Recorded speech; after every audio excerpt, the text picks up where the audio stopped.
Hey folks, thanks for tuning in. Mike, Life Behind Bars 406. In this episode, we've got my 2024 Road Glide.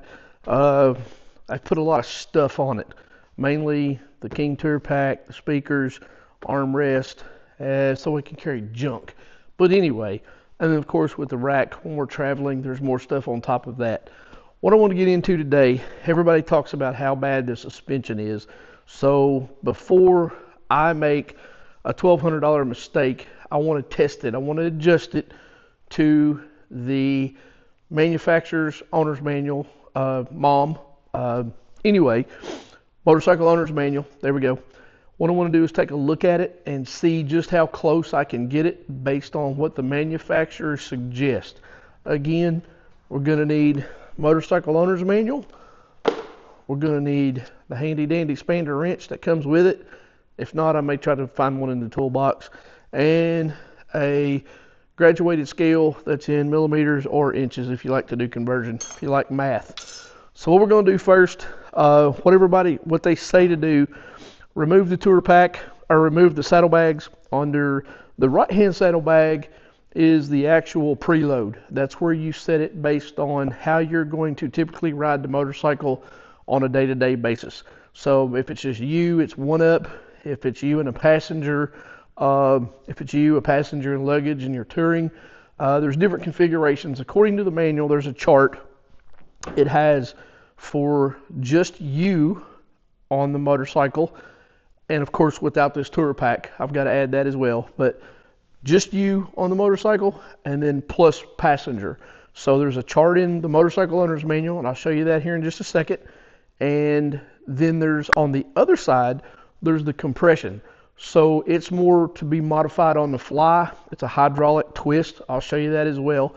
And what we're going to do is we're going to set the preload on this side according to the motorcycle owner's manual. And then we're going to go on the other side and we're going to base it on the clicks that it recommends for our riding style. My wife and I both will be riding this the majority of the time. So I want to set it up for that. This is mainly our Sunday afternoon cruises and touring motorcycle. We've got a different cycle that I ride, but anyway.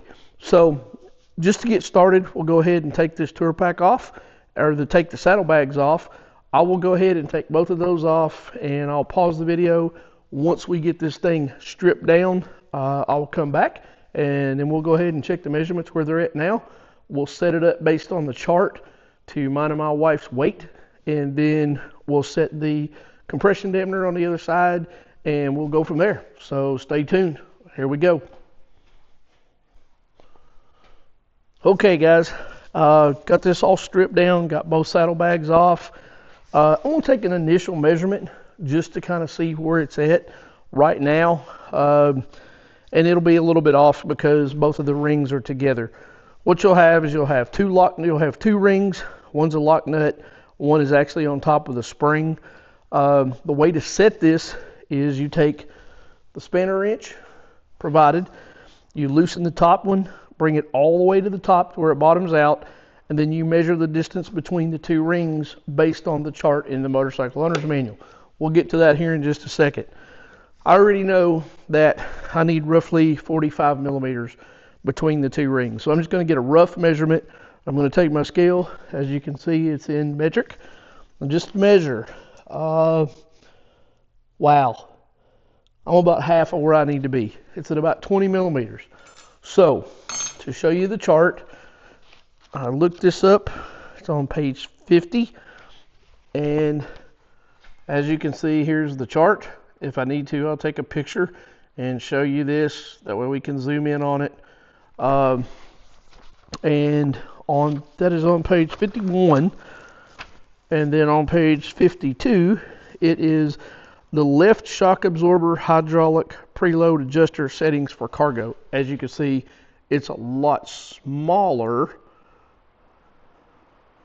and that is based on the cargo. So based on mine and my wife's weight, and I added a little fluff just because, we like to eat and I like to go out. So I'm going to guess somewhere around 45 millimeters, I think is where we were. Yeah, roughly 43, 45 millimeters. Can't tell you my wife's weight. She's already forewarned me. So what I'm going to do is I'm going to back this off. Be very careful. This thing hurts because it's skeletized, and it's very, I ain't going to say it's sharp. It's just very thin, so it's hard on the hands. Take it, put it in there. Once you get it loose, it'll spin free, and that will go all the way up. So you've got the two rings split. Now I know that I need to be at about 45 millimeters. Now that we've got this loose, let's see where we're actually at. Oh yeah, we're at about 17 millimeters. So what I'm going to do is go in the bottom ring and start tightening this spring down. Now this is going to be a lot easier too because I have the bike up on a lift. I've got a center jack under it, so I've got the rear wheel off the ground. If you have the weight of the bike on it, just leaning on the center stand, it's probably going to be a little bit tighter, so just be forewarned of that. These will get tight as you start compressing that spring, and just take your time.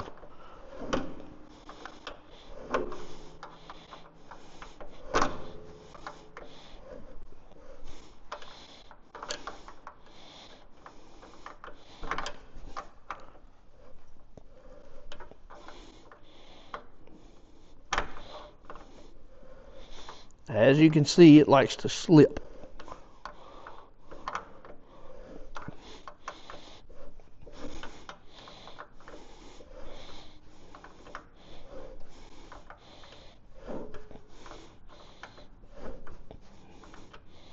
Whew, getting hot.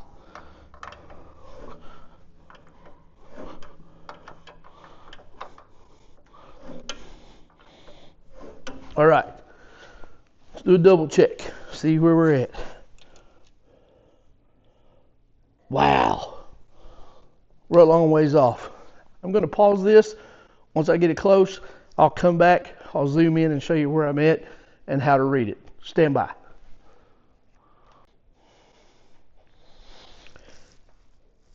Okay guys, out of breath and sweating. Whew, that was brutal. Even with no pressure on that back tire, there is a lot of pressure on this spring. As you can see the difference. We'll take the camera loose, kind of zoom in here.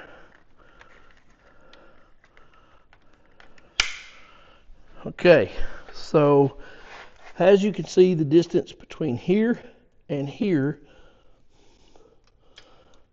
it's about 45 millimeters, which is where it should be according to the manual. So now what we'll do is we'll take this ring, turn it back down,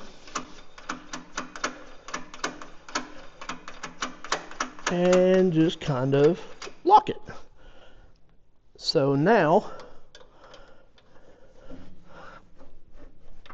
just give it a good twist. Make sure it's locked. So now that's set. So now you see the difference. A while ago we had about 17 millimeters. Now you can see the difference. So now what we're going to do is we're going to go over to the other side and see where the cargo compression is set. Oh wow, it's all the way in. So what we're going to do is we're going to loosen that up.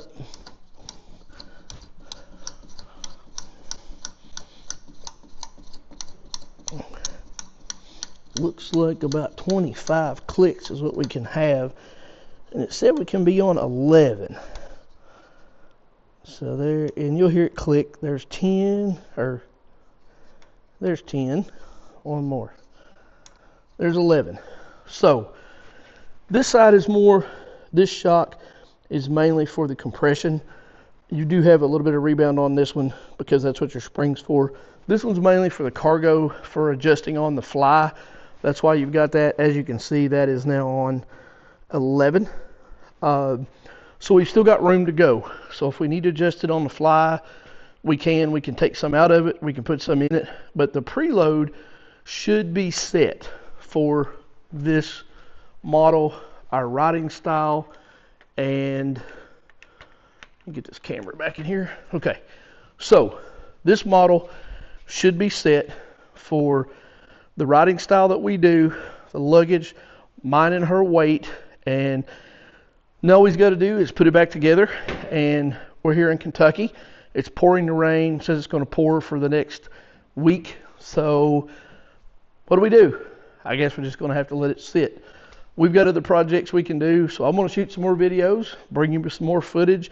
But for now, the 2024 Road Glide, the suspension is set according to the motorcycle owner's manual provided with the machine. You'll need, in my world, this is a 6-inch scale. Some people it may be a 150 millimeter scale, but regardless, you're going to have some way to measure it. You can do it with a tape measure, calipers, whatever. This is just what I use in the shop. This spanner wrench is supplied with the motorcycle when you get it. Again, it's just a stamped piece of metal. You know, at least they do give you a tool. I have a professional spanner wrench in a toolbox, but I wanted to show everyone what you get and how to adjust it. Prepare to sweat. As you can see, we made a lot of adjustments there. We put a lot of tension on that spring. I would highly recommend getting that motorcycle up off the ground because it's only going to be harder if you have pressure sitting on it. So now what I'm going to do is wait for it to quit raining, take it for a test drive, put my wife on there, and let's see how it reacts. I'll back up a little bit and tell you what it was doing. So just with she and I on the motorcycle, before we added the tour pack, it was a little spongy, and to be honest with you, I was getting ready to drop $1,200 on a different set of suspension, and I still may have to do that. I don't know, but I want to give you guys my review. Once we get it adjusted correct by the owner's manual, I can give you an honest review. If it still sucks, I'll tell you straight up. What it was doing just with us before we put this on there, when we got the motorcycle new, it was okay. Once we put the tour pack on, unloaded, there's nothing in the tour pack but gloves and hats and stuff like that. Unloaded, if you would hit any kind of bump in the road, it will bottom out. You can hit the frame. And now I can understand why. We put a lot of preload in that. So I want to see if that fixes it. Again, I'm not a real aggressive rider. However, you know, we do tour, and this is the bike that we tour on, so therefore we pack a lot of stuff. The left saddlebag always has rain gear. I always am equipped. This one is empty just for windshield, bug slide. Shout out to Bug Slide, good stuff. But stuff like that, clean the windshield, clean the fairings on a whim, and then any of our day jackets while we're out. This, of course, is mostly food and junk that usually we don't need. But anyway, this is where the weight comes in. And then, of course, when we tour, we have another pack that goes on top of that. Pretty much that's it for this video. Please like and subscribe. If you like what you've seen, there's more videos coming. And again, if you want to know anything about this machine, I'll be more than happy to tell you what I know, what I've done, anything I've put on it. You know, we put the different bars on it, the Chromeworks pipes, the front crash bars, the different air cleaner. Of course, as you can see, there's all kinds of stuff for the Insta360 X4 that I shoot with, and the GoPro 8. Saddleman seat, Saddleman backrest. I think this is an Amazon cover that goes over it. Zero cup holders, awesome by the way. But for this video, we're going to talk about shocks. Again, if you have any questions, comments, concerns, again, please like and subscribe. Mike, Life Behind Bars 406, shiny side up, knees in the breeze. Hope to see you on the road. Thank you for watching.